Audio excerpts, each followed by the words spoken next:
Assalamualaikum warahmatullahi wabarakatuh. Halo teman-teman semuanya. Sebelumnya kami ingin mengucapkan terima kasih kepada Bapak Apoteker Hayul Fadlih MSI yang sudah memberikan kami kesempatan.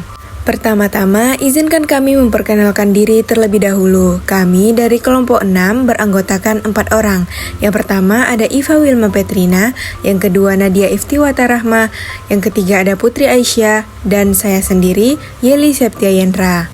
Pada video kali ini, kita akan membahas mengenai organ vegetatif tumbuhan. Organ vegetatif tumbuhan adalah bagian-bagian dari tumbuhan yang digunakan untuk proses pertumbuhan dari tanaman itu sendiri. Nah, dapat kita katakan bahwa pada proses reproduksi vegetatif tanpa memerlukan adanya proses penyerbukan ataupun perkawinan. Organ vegetatif pada tumbuhan terdiri dari akar, batang, dan daun. Baiklah, untuk yang pertama kita akan membahas batang yang akan dijelaskan oleh Nadia. Struktur pertama pada batang yaitu ada meristem apikal. Meristem apikal merupakan jaringan pertumbuhan primer pada ujung akar dan batang tumbuhan. Meristem apikal tentunya memiliki peran penting karena di meristem apikal ini tempat terjadinya pertumbuhan panjang dan pembentukan jaringan baru. Di meristem apikal ini terdiri dari sel-sel yang aktif membelah diri dan memiliki peran penting dalam penentuan pola pertumbuhan dan perkembangan tumbuhan. Di meristem apikal ini terdapat primordia daun, yaitu benih atau awal dari daun yang akan tumbuh di meristem apikal. Biasanya terlihat sebagai struktur kecil berbentuk cekung di sekitar pucuk meristem apikal. Seiring pertumbuhan, primordia daun ini akan berkembang menjadi daun lengkap. Dan pada meristem apikal ini terdapat meristem aksilar yang merupakan jaringan pertumbuhan yang terletak di ketiak daun, dan pada saat dalam keadaan normal, struktur ini tidak aktif atau tertidur. Namun jika terjadi pematahan tumbuhan, meristem ini akan bangun atau dominan menyebabkan pertumbuhan cabangan baru. Struktur kedua ada kambium, yaitu lapisan aktif yang bertanggung jawab untuk pertumbuhan sekunder batang yang memiliki fungsi sebagai penguatan batang, transportasi nutrisi, keseimbangan hormon, serta pertahanan. Selanjutnya, batang memiliki fungsi antara lain sebagai transportasi nutrisi. Pada xilem, berfungsi untuk mengangkut air dan mineral dari akar ke seluruh bagian tumbuhan. Arus transportasinya dari bawah ke atas atau dari akar ke daun melalui proses transpirasi. Sedangkan pada floem berfungsi mengangkut makanan dari daun atau organ fotosintetik lainnya ke bagian seluruh tubuh tumbuhan. Arus transportasinya dapat bergerak dari arah yang berlawanan dari gravitasi dan seringkali dipandu oleh gradien konsentrasi. Nah, selanjutnya masuk pada jenis-jenis batang. Batang memiliki dua jenis, yaitu dikotil dan monokotil. Pada dikotil, strukturnya lebih kompleks dibandingkan dengan batang monokotil. Dalam batang dikotil, xilem berada di tengah dengan floem di sekitarnya membentuk lingkaran. Sedangkan pada monokotil, strukturnya lebih sederhana dibandingkan dikotil. Xilem dan floemnya tersebar merata di sekitar batang tanpa formasi konsentrasi yang jelas dan memiliki pertumbuhan sekunder yang terbatas. Selanjutnya masuk pada modifikasi batang. Batang mengalami adaptasi di mana sesuai dengan kebutuhan tumbuhannya. Modifikasi batang mempengaruhi bentuk ukuran atau fungsi batang. Contoh modifikasi pada batang antara lain, yang pertama stolon pada stroberi, yang kedua rimpang pada jahe, yang ketiga umbi lapis pada bawang merah, yang keempat batang pada kentang, yang kelima koms pada talas, yang keenam ada sulur, yaitu ada pada batang anggur. Nah, selanjutnya organ daun akan dijelaskan oleh Putri. Daun merupakan organ tumbuhan yang tumbuh dari batang atau ranting. Pada umumnya, bentuk dari daun adalah tipis dan lebar. Pada daun banyak terkandung zat klorofil yang mengakibatkan daun identik dengan berwarna hijau. Struktur anatomi daun. Yang pertama ada jaringan epidermis. Daun mempunyai epidermis pada permukaannya. Pada bagian permukaan atas, epidermis dinamakan adaksial, dan pada bagian bawah, epidermis dinamakan abaksial. Lalu yang kedua ada jaringan mesofil. Mesofil adalah jaringan yang bersifat parenkim di sebelah dalam epidermis. Mesofil terdiri dari jaringan palisade dan jaringan bunga karang atau jaringan spons. Kedua jaringan ini mengandung kloroplas. Kloroplas ini merupakan tempat terjadinya fotosintesis. Yang ketiga ada jaringan pembuluh. Jaringan pembuluh pada daun ditemukan pada tulang daun. Tulang daun ini berfungsi untuk menguatkan daun. Selain itu, urat-urat daun pada tumbuhan berfungsi sebagai kerangka daun. Fungsi daun. Yang pertama ada tempat berfotosintesis. Daun merupakan organ tumbuhan yang memiliki fungsi utama untuk berfotosintesis. Prosesnya yaitu air dan mineral diserap oleh akar lalu akan sampai ke daun dan akan keluar dari pembuluh kayu ujung tulang daun. Lalu, air dan mineral tersebut akan masuk ke dalam jaringan mesofil daun. Lalu, hasil dari fotosintesis adalah berupa glukosa atau gula dan oksigen. Glukosa hasil fotosintesis akan diangkut oleh pembuluh tapis dan disebarkan ke seluruh bagian tumbuhan, sedangkan oksigen akan dikeluarkan oleh stomata daun dan sebagian digunakan untuk respirasi sel-sel daun. Yang kedua, ada sebagai tempat transpirasi tumbuhan. Transpirasi yaitu penguapan air oleh tumbuhan melalui daun. Proses ini terutama pada mulut daun atau stomata. Penguapan melalui epidermis sangat sedikit berlangsung karena adanya lapisan kutikula. Transpirasi terjadi pada siang hari dikarenakan stomata pada saat itu sedang membuka. Bagi tumbuhan, transpirasi bertujuan untuk kelangsungan proses pengisapan air dan zat-zat hara dan mengeluarkan kelebihan air dari tumbuhan serta melindungi tumbuhan dari terik matahari. Baiklah, organ vegetatif yang akan kita bahas selanjutnya yaitu akar. Nah, seperti yang sama-sama kita ketahui bahwa akar terdiri dari akar tunggang dan akar serabut.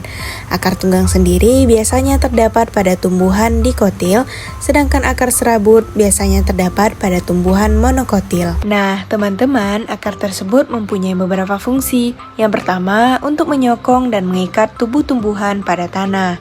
Yang kedua, sebagai tempat untuk menyimpan cadangan makanan. Contohnya dapat kita lihat pada tumbuhan wortel maupun singkong. Yang ketiga, menyerap air dan garam-garam mineral yang terlarut oleh rambut akar. Nah, fungsi inilah yang sangat penting bagi keberlangsungan tubuh tumbuhan. Yang keempat, sebagai alat perkembangbiakan vegetatif pada tumbuhan. Nah, selanjutnya kita akan membahas mengenai struktur dan perkembangan akar. Yang pertama, terdiri dari leher atau pangkal akar. Yang kedua, ada batang akar. Yang ketiga, ada cabang akar. Dan yang keempat, ada rambut atau bulu akar. Nah, pada bagian inilah tempat terjadinya proses penyerapan zat-zat hara atau zat-zat mineral yang akan diperlukan untuk keberlangsungan hidup tumbuhan. Selanjutnya, itu ada serabut akar, ujung akar, dan yang terakhir ada tudung akar atau kaliptra. Nah, teman-teman, tudung akar itu sendiri boleh dibilang sangat kuat karena dialah nantinya yang akan berperan dalam menerobos beberapa lapisan tanah, serta dia juga berperan untuk melindungi bagian akar lainnya dari kerusakan mekanis. Nah, pada akar juga terdapat jaringan meristem yang terletak pada batang akar, akar lateral, serta pada ujung akar di dekat tudung akar.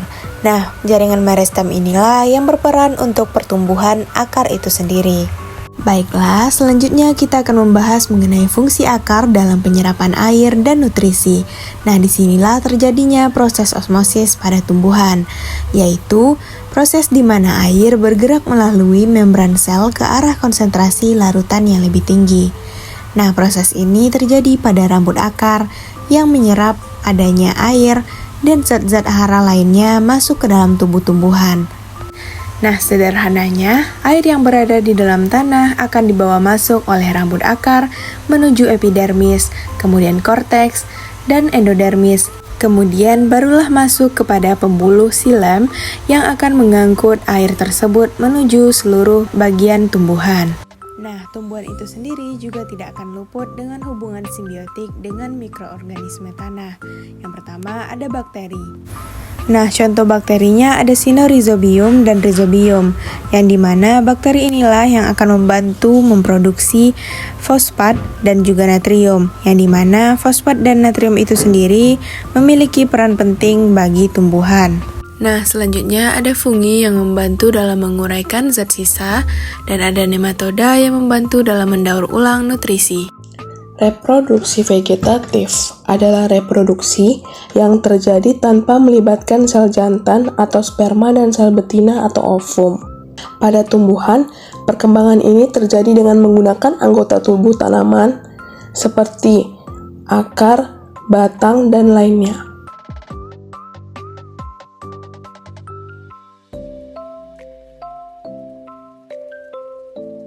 Jenis-jenis reproduksi vegetatif. Pertama ada tunas. Tunas merupakan cara tumbuhan vegetatif bereproduksi secara vegetatif. Tunas biasanya tumbuh di dekat induk tanaman. Tunas tumbuh dari akar yang sama dengan induk tanaman. Tunas dibagi menjadi dua, yaitu tunas adventif dan tunas lateral. Tunas adventif adalah tunas yang tumbuh pada bagian daun akar pada tumbuhan. Tunas lateral adalah tunas yang tumbuh pada bagian batang daun seperti tunas pisang. Yang kedua ada umbi. Umbi adalah bagian tumbuhan yang berfungsi untuk menyimpan cadangan makanan. Umbi itu dibagi menjadi tiga, yaitu umbi batang. Umbi batang bagian batang tumbuhan yang membesar dikarenakan menyimpan cadangan makanan, seperti kentang. Umbi akar bagian akar yang membesar untuk menyimpan cadangan makanan, seperti wortel yang dimakan sehari-hari. Dan umbi lapis, bagian lapisan yang membengkak seperti jenis bawang-bawangan. Yang terakhir ada rimpang. Rimpang atau rizoma adalah bagian yang mencuat ke atas tanah dan menjalar sehingga menghasilkan tunas yang sama, seperti jahe, lengkuas, dan jenis tanaman herbal lainnya. Peran organ vegetatif dalam kehidupan sehari-hari. Kaitan organ vegetatif dengan konsumsi manusia, tumbuhan merupakan salah satu sumber pakan bagi manusia. Salah satu bagian tumbuhan yang dikonsumsi bagi manusia adalah organ vegetatif tumbuhan. Organ vegetatif umbi seperti umbi akar dari wortel, umbi lapis dari bawang, biasanya dikonsumsi sebagai sayur untuk manusia. Peran tumbuhan dalam menjaga keseimbangan ekosistem. Tumbuhan merupakan produsen dalam rantai makanan di semua ekosistem. Tanpa tumbuhan, tidak akan ada yang dikonsumsi oleh makhluk hidup. Apabila tumbuhan tidak ada, maka tidak akan ada yang dikonsumsi sehingga terjadi kelaparan yang besar.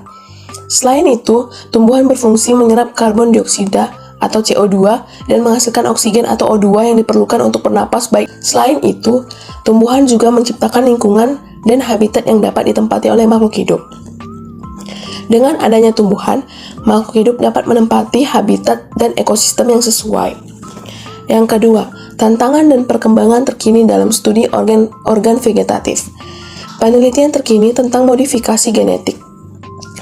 Tumbuhan dengan memodifikasi genetik merupakan salah satu cara yang dilakukan untuk mendapatkan tanaman dengan hasil yang bagus. Yang B, implikasi organ vegetatif dalam migrasi perubahan iklim.